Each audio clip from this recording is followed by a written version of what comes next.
Some say it's a myth, some say it's impossible. I said let's find out. Is it possible to reach the sun in No Man's Sky? Some people think you can, some people think you can't. Some people just think that the sun is nothing but a skybox like Half-Life 2 and Garry's Mod of old.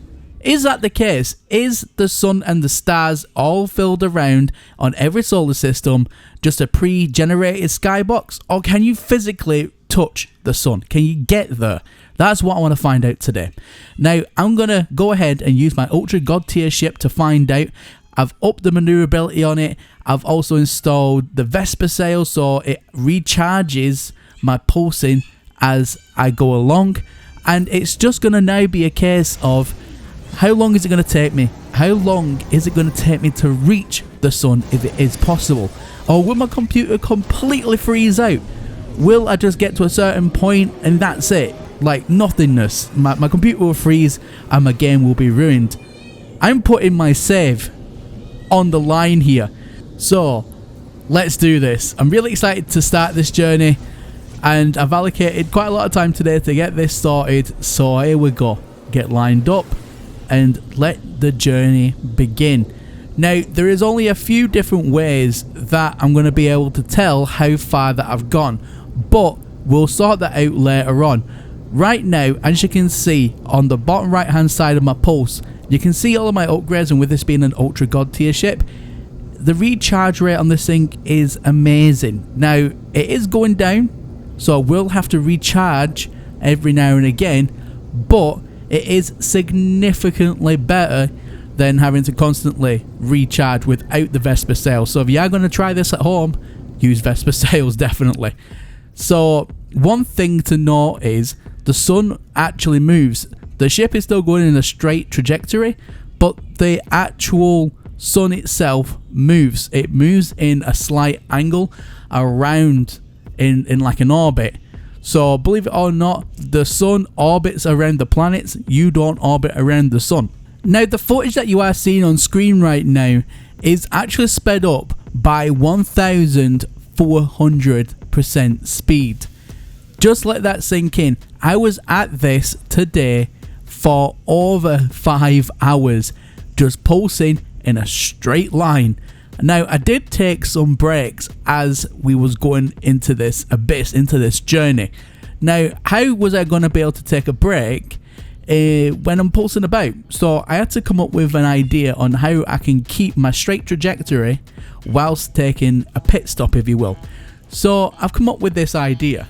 So the idea is very simple. When I need to take my break, I'm going to pulse out and just start going normal at a normal speed, calling the anomaly. Now, I'm going to remember my trajectory, and when I come out, I'm going to go back on the right hand side and follow it adjacent to the anomaly. So then every time I do that, I'm going to still keep on a straightforward trajectory. I hope that makes sense. I'll show you what I mean in just a second. But look what starts to happen. Now, I go ahead and I land as usual, and I thought, oh, the anomaly is completely empty. It's not completely empty. People are underneath the anomaly. Now, I don't think this is by design. I don't think people are doing a glitch purposefully. I honestly and genuinely believe this is all part of the glitch and the glitchiness coming this far out into space. It's completely insane. Now, what makes me think that even more is there is a ship that just literally took off in the middle of the ground. Absolutely ridiculousness. So I went and took about a 30-minute break. I had some errands to run. I came back. Now, this is the part now where you can start to see things starting to get really kind of weird, and it does only get a lot more weirder. Now, don't worry about the sun being right in front of us. Remember, it spins around us. So the anomaly is exactly where we want it to be. It's not moved an inch. We're going to line up just at the side here, try our best to keep in that kind of straight trajectory, and then we're gonna start our pulsing again. So once we get into that pulse, fantastic, here we go, back on the adventure. So the next big question that popped into my mind was, how was I going to monitor how far in space I was going? Now, there was a few different ideas that I had. However, the simplest one was to simply go into the cockpit and have a look at the displays. Now, on the bottom left display there, it says in KS's how far that I have gone. Now, my speed is in US, KS is the next one above that, and you know, I'm just about reaching the 300,000 KS mark, which in layman's terms is very bloody far. very, very, very, very far.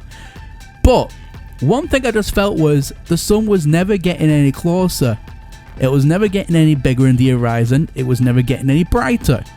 So that led me to think that maybe it was just a skybox, and you know, that was that. At this point for you, it's only been about 5 minutes, but for me, it's been closer to about 5 hours, just basically going in an endless straight line with what I felt was very minimal to no results. This is when I decided to have a look at the bigger picture. So I had a look at the galaxies, see where roughly I was, and I'd barely moved a little bit. I may have done, but I hadn't gone as far as I originally anticipated. So I had a look at my final result. I thought, okay, I'm gonna hang up my Gek shoes here and, you know, I'll give it a bloody good go with the time that I had today. So I took a note of basically the last KS readings and my pulse engine activity and things like that, just so that I could jot down all the results. And then I came out the pulse, and this is where then I was going to go ahead and end the video. But you know what? I'm quite glad I didn't end it here, and I'm quite glad that I left this part of the video in to show you, because I was really deflated at this point. You have absolutely no idea. I just felt like I've just wasted an entire day on a video with virtually no results. But look what happens. I may have not reached the sun, but something else I did reach. So we're going to go ahead and land in the anomaly just about. I mean, it's literally like my Gek is absolutely drunk. I don't know what he was smoking whilst he was trying to pulse around. Maybe too much Gek nickname, you know what I'm saying? But we'll land. We'll land. There's absolutely no one in the anomaly. I don't know whether or not that's just because the game is utterly broken at this point. I have absolutely no idea. But I wanted to try something. I wanted to see where I was in the actual game itself. I mean, had I gone far enough into planets? Because I've not really seen behind me. So I've gone ahead and I've used a very well known now trick where I can kind of get out of the anomaly with my Gek. So I'll go ahead and activate this glitch, and I jump up just to kind of see things, and I noticed that it was kind of acting a bit weird on me. Normally where I'd be able to jump up, it stopped me, but I managed to get on top of this roof here. Okay, not a problem. Now I jump down. Now normally what would happen is I would go directly below and I'll just come out into space, and basically, yeah, that was me. However, it didn't happen. And this isn't the particular part I'm talking about where, you know, it's like this amazing new discovery. This is all part of what led up to this discovery. So trust me, keep on watching. Now, I go down this really weird hallway, which I've never seen before. I don't know if you guys have. So I start going down here. Now I'm thinking, okay, so at the very least of anything, I've kind of glitched out the anomaly to such an extent that I can do something cool like this. And I would have been happy enough with that. Maybe not 5 hours of my time happy with that, but I would have been happy with it. Would have been happy with something rather than nothing. So, you know, I think, right, okay, I'm out of my jetpack. Let's just start going underneath the ground here and let's just die in space, call it a day, or make a reload, and that's that. Then this happened. Now, what you're seeing there is not me pausing the video in any way. That is the game glitching out on me. That is the game freezing on me. That is the game saying, why are you here? Let's put it one way. There was no planets that looked like that when I started. Let that sink in. What I believe has happened is I've gone ahead here, and I don't want to count my chickens before they're in the pen.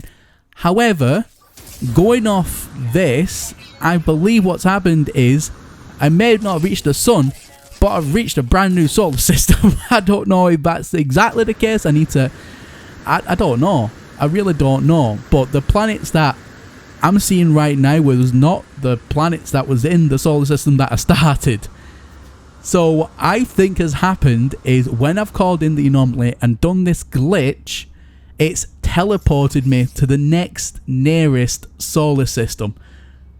So I've gotten so far out of the game that the game itself has said, okay, you're virtually at a solar system already, we're just going to place you then to the nearest one.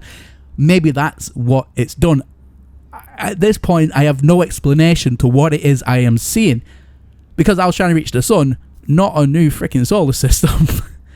So even though I didn't reach the sun, at this point I was incredibly happy with this result, because I'm just giggling about it now, thinking about it, because if that is the case, then it is possible, if you have enough time in the day, to get to a different solar system in No Man's Sky using only propulsion. How crazy is that? If that's right. Now guys, if you're watching this here at home, let me know in the comment section what you think. Do you think that this is a new solar system? Do you think it's just a glitch I'm seeing?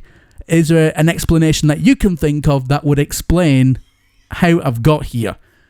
Now, this is where I'm going to leave the video. As you can see, I'm getting my camera here all red up for the thumbnail for this, but you know, I didn't want to edit this part out because I wanted just to show you exactly what it was that I was seeing. Anyway, guys, that's everything from me here today.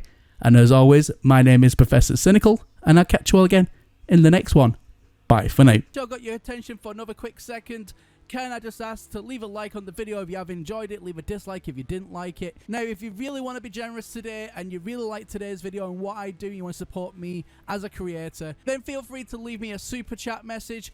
And this also allows anything that you write on there to be seen on the actual comment section, nice and big and colourful, so I'll be able to see it straight away. So if you do go down that route today, I want to say a massive thank you. And I want to say a massive, massive thank you to absolutely everybody for the continued support. Massive thanks to my Patreons. As you can see, their glorious names on the Patreon wall. You there, you want to show off which faction is best? Well, now you can with exclusive stickers you'll only find over on my Patreon. Grab yourself a Gek Nation Corvex or Viking Nation sticker. Slap it on your desk, slap it on your PC, even slap it on the bumper of your car and let the whole world know that you love stickers. So what are you waiting for? Link in the video description.